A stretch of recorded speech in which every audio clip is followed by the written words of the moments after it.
ஒரு கப்பலை மட்டும் பார்த்து சந்தோஷப்பட்டு விடக்கூடாது. நாட்டிலிருந்து நமக்கு என்ற ஒரு கப்பலை இன்னொரு கப்பலை வரவழைக்க ஏற்பாடு செய்திருக்கிறோம். நீ வெள்ளையர்களால் நம்மிடம் வீடு பேச முடியாது.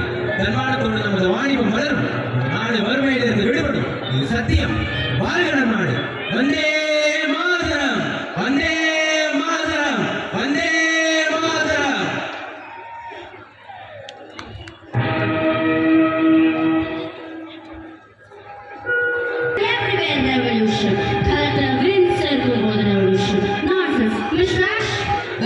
போலீஸ் மிலிட்டரி எல்லாம் ரெடி சார். தடை உத்தரவு போட்டுட்டு தூத்துக்குடி முதலே ஒரு வெளியில் அமல் எடுத்து ஆர்டர் அனுப்பிட்டேன் சார். இந்த முறை மட்டும் இவங்க ஒழிக்கலைன்னா ஜில்லா நிர்வாகத்தை நாசமாக்கிடுவாங்க sir. Don't fear, mister, don't fear. பணக்காரன், பட்டதாரி, தமிழ்நாடு எல்லாம் நம்ம sir. After Chidambaram Pillai fall, அங்க தூக்கு போட கூட even if you hang him, nobody is going to care for him. சில கூலி பசங்க கூச்சல் போடுவாங்க. You just take care of them, aren't you? Yes sir, yes. Sir அவங்க வந்துட்டாங்க சார். யார் மேன் ஏன் அப்படி நடிக்கிறீங்க? சார் வந்தே மாதரம், வந்தே மாதரம். இன்னொரு தடவை அப்படி சொன்ன டிஸ்மிஸ் போ, கூப்பிட்டு வா.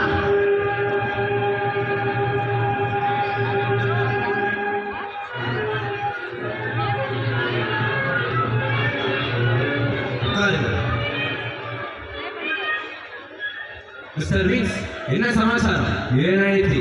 ஓ மிஸ்டர் பிள்ளை, கலெக்டர் என்ன மாட்டுக்கு கொஞ்சம் குறையல. No respect, no respect. உண்மை மனிதர் என்று மதித்ததால் தான் உன்னுடைய அழைப்பிற்கு மரியாதை கொடுத்து இங்கு வந்திருக்கிறோம். Who is this man? Oh, என்ன பரதேசி man வேணும். யார் பரதேசி? இங்கு குடியேறிய பிற நாட்டாருக்கு தான் பரதேசி என்று பெயர். இவர் பாரத வீர தலைவர்களில் ஒருவர். சுப்பிரமணிய சிவம். என்ன மேம் மிஸ்டர் சுப்பிரமணிய சிவம்? என்ன? அமித்தோடுகள் பிள்ளை வாய் பாவம் தமிழறியார். ஓய், எத்த பிணத்திற்கு நான் சமம் என்று பொருள். நான் உயிரிழந்த சிவமை அர்த்தம். சட்டத்தில் உள்ள எல்லா கூட்டங்களும் சேர்ந்து இருக்குதுங்க. உங்களுக்கு ஜெயில் வெயிட் பண்ணும். ஜெயில் பயங்கர சிறை. சிறை என்ன சிறை? வீரபாண்டிய கட்டபொம்மனின் உயிர் வைத்தவருடைய பரம்பர பாவத்தின் சின்னமான அந்த தூக்கு மரத்தை கூட நாங்கள் மறந்து விடவில்லை.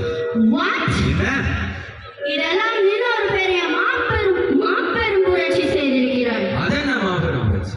பயப்படாமல் தேங்கலால் கலகம் செஞ்ச அந்த வந்தே மாதரம் ஓயாமல் சொல்லிக் கொடுத்திருக்கார். வந்தே மாதரம் how dangerous ஸ்லோகம் அது. வந்தே மாதரம் அதுவே எங்களது தாரக மந்திரம். இந்நாடு கடைசி தேச பக்தனின் உயிர் பிரியும் வரை, அவனது உடலில் வெந்து பெருகி சாம்பலாகும் வரை இந்த புனித மந்திரம் முழங்கிக் கொண்டேதான் இருக்கும். Vande Mataram, Vande Mataram, Vande Mataram. Vande Mataram, Vande Mataram, everywhere Vande Mataram. Hey, take him, arrest him. Vande Mataram, Vande Mataram. Subramaniya Bharathiyar, Subramaniya Bharathiyar, Subramaniya Bharathiyar. Chidambaram Pillai, Chidambaram Pillai, Chidambaram Pillai. Subramaniya சிவம், சுப்பிரமணிய சிவம், சுப்பிரமணிய சிவம்.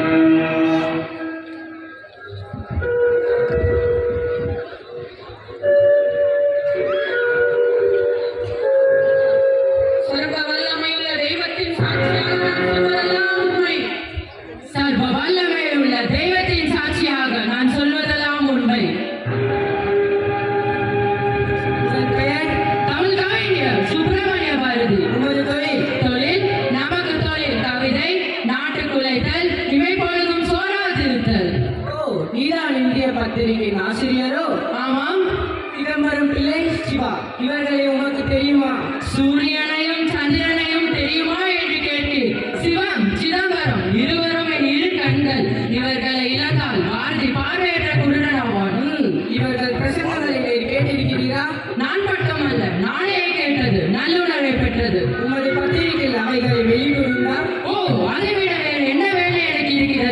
என்னுடைய பத்திரிகையில் மட்டுமல்ல, இந்தியாவில் தலை சிறந்த பத்திரிகை எல்லாமே அதை வெளியிட்டுள்ளன. அது அரசின் பேச்சு என்று கோர்ட் தருகிறது.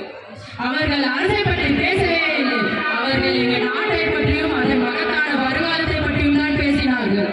ஒரு பத்திரிகையில் அரசாங்கத்தை தாக்கியிருந்தால் உண்மையும் ஒரு ராஜவேசி என்று நான் கூறுகிறேன். கூறிக்கொள்ளும், நன்றாக 400 முறை கூறிக்கொள்ளும், கவலை இல்லை. சரி, நீ போகலாம். போகவும். குற்றம் சாட்டப்பட்டிருக்கும் சுப்பிரமணிய சிவம் என்பவர் தடை உத்தரவை மீறி ராஜவேஷ குற்றம் செய்திருப்பதால் அவருக்கு இந்தியன் பினல் கோட் 124A பிரிவின்படி 10 ஆண்டுகள் தீபாந்திர தண்டனை விதிக்கிறேன். ஓட்டப்பிடாரம் வ.உ. சிதம்பரம் பிள்ளை அவர்கள் ராஜ நிபந்தனை குற்றம் செய்திருப்பதாக கோர்ட் கருதுவதால் அவருக்கு இந்தியன் பினல் கோட் 124A பிரிவின்படி 10 ஆண்டுகள் தீபாந்திர தண்டனை விதிக்கிறேன். சுப்பிரமணிய சிவத்துக்கு ஆதரவு கொடுத்து அவரை தூண்டிய குற்றத்திற்கு இந்தியன் பினல் கோட் 153 பிரிவின்படி 20 ஆண்டுகள் தண்டனை விதித்து தீர்ப்பளிக்கிறேன். ஆக 40 வருட தண்டனையும் ஒன்றன் பின் ஒன்றாக அனுபவிக்க வேண்டும் என உத்தரவிடுகிறேன். Order, order, order. வ.உ. சிதம்பரனாரை சிறையில் அடையுங்கள்.